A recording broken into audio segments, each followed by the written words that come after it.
why am I feeling worse when I was feeling so much better? Is this you? Have you been working with a functional medicine practitioner and been feeling great, but then all of a sudden you feel worse or back to where you were when you started? Well, this is an important video for you to help you understand why that may be occurring. The first thing to know is that healing is often nonlinear. So I like to use a stock market analogy for what to expect when you're healing. Oftentimes, the healing process will go something like this. And the key is, if that's you, we can accept that because the trend is upward overall, right? We'll improve and maybe have a bad day, and improve and maybe have a bad day, but overall, if you're going up, we'll take it. But I want to share with you a case today from my office from this week of a Crohn's patient that has experienced a backstep and how we figured out what caused it. I'm Dr. John Bartemus, and I'm putting the pieces together to help you live a life at optimal.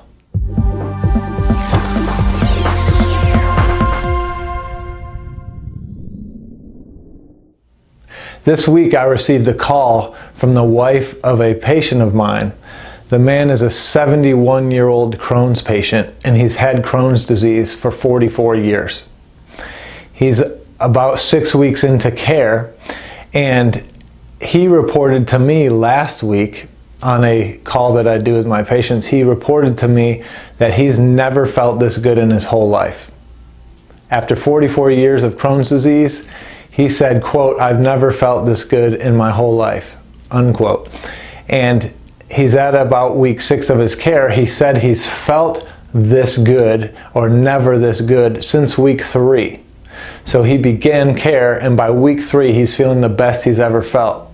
And his wife supported that. She told me on the phone that he's a whole new man. He's more open, he's more positive, he's more social, and that hasn't happened in years. And so that was last week that he was feeling so good. This week, his wife reached out to me and said, "I'm really concerned. He's taken a step back. He's where he was before he started care with you now. He's darker and more depressed and apathetic and like, I don't care, whatever." And I said, well, what changed? Because last week he had felt the best he's ever felt for about 3 weeks straight. And that's what we had to figure out. So before I tell you what happened, let's look at the healing continuum, okay? So in his case, we've got a healing continuum like this. And when he first presented to me, he wasn't feeling good, right? He was in the feeling bad, the sick, the Crohn's disease, the I don't have answers, am I ever gonna feel better stage. So let's get some more color there so you can see it on screen. So he was red, right? That's where we don't want to be. And where we do want to be clinically is green. And I don't have my green marker, so give me 1 second. All right, I got it. We're back. So where we want to be clinically is green, right? Green would signify optimal for us. We want to be living what? That life at optimal. But on our way to green, we go through yellow, or in this case, orange, and that's improving and definite improvement, but not quite the optimal that we want to be at, okay? So this is kind of a stoplight analogy for you, but we're using orange instead of yellow. Patient presents at hopefully the worst they ever are, and as they heal, they're going to get better, better, better, better, optimal. Make sense? So this patient, within 3 weeks of starting care with me, was optimal. He had gone like this quickly, and he stayed there for 3 weeks. But now this week, his wife called and said, hey, he's back to here. What do we do? And I said, well, what did he do? Right? Because if I've done my job, which is figure it out, and he did his job, which is go do and go do consistently, then he should consistently heal, even if it's not a linear healing, even if it's non-linear, but he should still be trending up. So the fact that he went from hallelujah to bleh, that's not non-linear, that's a regression. And so in digging with her, it ends up that, remember, this man's 71 years old. He doesn't work anymore.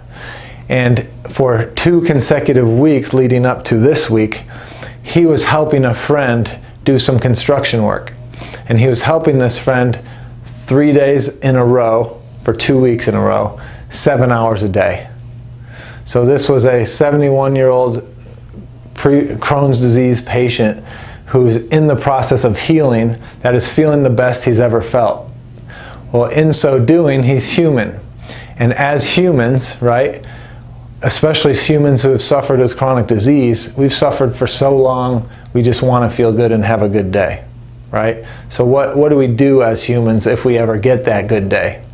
We try and catch up and do everything we haven't been able to do for the last 44 years in one day, right? So he's been feeling great. A friend asked him, can you help me with some construction stuff? He helps him out because he's like, yeah, I have this energy, let's do it. I haven't been able to do this forever. And he does it.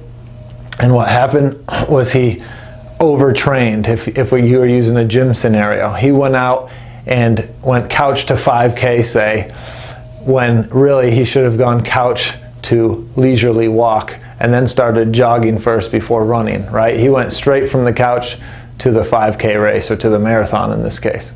So what he did was he overtrained. He felt good and he went and overdid it. And so what he needs to do now is not overdo it.